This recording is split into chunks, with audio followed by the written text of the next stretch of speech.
మన సోలార్ సిస్టంలో ఎన్నో అద్భుతాలున్నాయి. భూమి చుట్టూ తిరిగే చంద్రుడు మనకు తెలుసు. కానీ సోలార్ సిస్టంలోని అన్ని గ్రహాలకు చంద్రులు ఉంటారా? ఏ గ్రహాలకి అసలు చంద్రుడే లేడు? కొన్ని గ్రహాలకు వందల సంఖ్యలో చంద్రులు ఎందుకు ఉంటారు?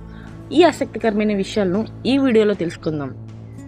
మనకు తెలిసినంత వరకు మన గెలాక్సీలో ఇతర సోలార్ సిస్టంలో గ్రహాలకు కూడా చంద్రులు ఉండే అవకాశం చాలా ఎక్కువ.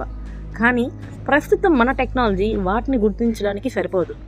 భవిష్యత్తులో మనకు మరింత ఇన్ఫర్మేషన్ తెలిసే అవకాశం ఉంది. సరే, ముందుగా చంద్రులు ఉన్న గ్రహాల విషయానికి వద్దాం. మొదటిది భూమి. మన భూమికి ఒక చంద్రుడు మాత్రమే ఉన్నాడు. ఈ చంద్రుడు భూమిపై సముద్రాలలో అలలు రావడానికి ప్రధాన కారణం. మన భూమికి ఉన్న చంద్రుడు చాలా ముఖ్యమైన పాత్ర పోషిస్తాడు. చంద్రుడి గురుత్వాకర్షణ శక్తి వల్ల సముద్రాలలో అలలు ఏర్పడ్డాయి.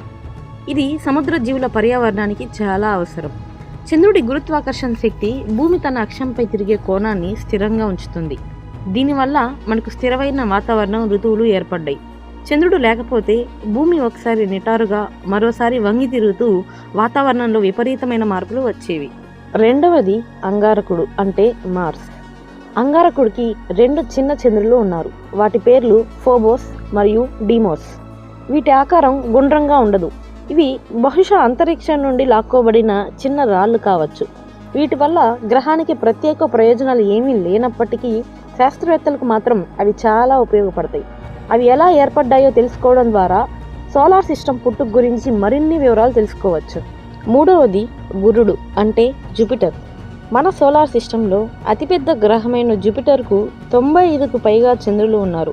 వీటిలో ముఖ్యంగా ఇయో, యూరోపా, గనీమీడ్ మరియు కాలిస్టో అనే 4 చంద్రులను గెలీలియన్ మూన్స్ అని పిలుస్తారు. వీటిలో గనీమీడ్ అయితే మొత్తం సౌర వ్యవస్థలోని అతిపెద్ద చంద్రుడు.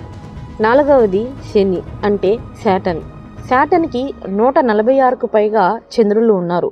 ఇది సోలార్ సిస్టంలో అత్యధిక చంద్రులు ఉన్న గ్రహం. దీనిలో చాలా ముఖ్యమైనది టైటాన్ అనే చంద్రుడు. దీనికి దట్టమైన వాతావరణం ఉంటుంది. ఐదవది యురేనస్. యురేనస్కు 27 చంద్రులు ఉన్నారు. వీటికి ఇంగ్లీష్ రచయితలు షేక్స్పియర్, అలెగ్జాండర్ పోప్ రచనల్లోని పాత్రల పేర్లు పెట్టారు. ఆరవది నెప్ట్యూన్. నెప్ట్యూన్కు 14 చంద్రులు ఉన్నారు. దీనికి అతిపెద్ద చంద్రుడు టైటాన్ అనే చంద్రుడు. ఇది గ్రహం తిరిగే దశకు వ్యతిరేకంగా తిరగడం దీని యొక్క ప్రత్యేకత. ఇక చంద్రులు లేని 2 గ్రహాల గురించి మాట్లాడుకుందాం. మన సూర్యుడికి అత్యంత దగ్గరగా ఉండే బుధుడు మరియు శుక్రుడు గ్రహాలకు చంద్రులు లేరు.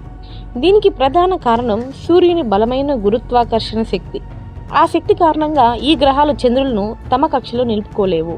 సరే, అసలు ఒక గ్రహానికి చంద్రులు ఎందుకు ఉంటారు అనే విషయానికి 3 ప్రధాన కారణాలు ఉన్నాయి. మొదటిది ఏకకాల ఏర్పాటు సిద్ధాంతం. ఈ సిద్ధాంతం ఏం చెప్తుందంటే, గ్రహం మరియు చంద్రుడు ఒకేసారి ఏర్పడ్డారు. గ్రహం చుట్టూ ఉన్న దుమ్ము, గ్యాస్ ఒక చోట కలిసి చంద్రుడిగా మారాయి అని చెప్తుంది. రెండవది సంగ్రహణ సిద్ధాంతం. ఇదేం చెప్తుంది అంటే, గ్రహం తన గురుత్వాకర్షణ శక్తితో దగ్గర నుంచి వెళ్లే చిన్న రాళ్లను లేదా గ్రహ శకలాలను లాక్కొని చంద్రుడిగా మార్చుకుంది అని చెప్తుంది. మూడవది భారీ ఘర్షణ సిద్ధాంతం. ఒక పెద్ద వస్తువు గ్రహాన్ని బలంగా ఢీకొనడం వల్ల ఏర్పడిన శకలాలు తిరిగి కలిసిపోయి చంద్రుడిగా మారాయి అని చెప్తుంది. మన భూమి, చంద్రుడు ఇలాగే ఏర్పడ్డాయని శాస్త్రవేత్తలు నమ్ముతూ ఉంటారు. చివరిగా భూమి యొక్క చంద్రుడి గురించి కొన్ని ఆసక్తికరమైన విషయాలు తెలుసుకుందాం. చంద్రుడు భూమి చుట్టూ తిరగడానికి మరియు తన చుట్టూ తాను తిరగడానికి దాదాపు ఒకే సమయం పడుతుంది. దీనివల్ల మనం భూమిపై నుండి చంద్రుడిలో ఎప్పుడూ ఒకే వైపు చూస్తాం. అందుకే చంద్రుడికి దగ్గర వైపు మరియు దూరం వైపు అని 2 వైపులు ఉన్నాయి. దూరపు వైపును చూడాలంటే ఉపగ్రహాలు లేదా అంతరిక్ష నౌకల సహాయం కావాలి. ఈ దూరపు వైపు దగ్గర వైపు కంటే ఎక్కువ గుంతలు మరియు పర్వతాలను కలిగి ఉంటుంది. చంద్రుడికి వాతావరణం లేదు కాబట్టి అక్కడ శబ్దం ప్రయాణించదు. అంటే మీరు చంద్రుడిపై ఉండి అరవడానికి ప్రయత్నిస్తే ఎవరూ వినలేరు. అలాగే పగలైనా సరే ఆకాశం నల్లగా ఉంటుంది.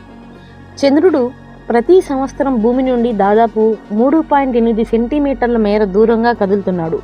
ఈ ప్రక్రియ చాలా నెమ్మదిగా ఉన్నప్పటికీ కాలక్రమేణా ఇది భూమి యొక్క భ్రమణ వేగాన్ని తగ్గిస్తుంది. దీనివల్ల రోజులు మరింత ఎక్కువ అవుతాయి. చంద్రుడికి కూడా భూకంపాలు వస్తాయి. చంద్రుడి ఉపరితలంపై కూడా ప్రకంపనలు వస్తూ ఉంటాయి. ఇవి భూమిపై వచ్చే భూకంపాల కంటే చాలా బలహీనంగా ఉంటాయి. ఈ ప్రకంపనలకు ప్రధాన కారణం భూమి గురుత్వాకర్షణ శక్తి అని శాస్త్రవేత్తలు భావిస్తున్నారు. చంద్రుడు గుండ్రంగా ఉన్నట్లు మనకు కనిపించినప్పటికీ దాని ఆకారం కొద్దిగా గుడ్డు ఆకృతిలో ఉంటుంది. అలాగే చంద్రుడి ద్రవ్యరాశి కూడా దాని మధ్యలో కాకుండా కొంచెం భూమిపై ఒరిగి ఉన్నట్లుగా ఉంటుంది. ఓకే గాయ్స్, ఈ వీడియో మీకు ఎంతో కొంత ఇన్ఫర్మేషన్ ఇచ్చినట్లయితే లైక్ చేసి మీ ఫ్రెండ్స్ అండ్ ఫ్యామిలీ మెంబర్స్తో షేర్ చేయండి. ఈ టాపిక్ మీద మీ అభిప్రాయాన్ని కింద కామెంట్ సెక్షన్లో తెలియచేయండి. మరిన్ని ఆసక్తికరమైన విషయాల కోసం మన ఛానల్ను సబ్స్క్రైబ్ చేసుకోండి. నెక్స్ట్ వీడియోలో మళ్ళీ కలుసుకుందాం. జై హింద్.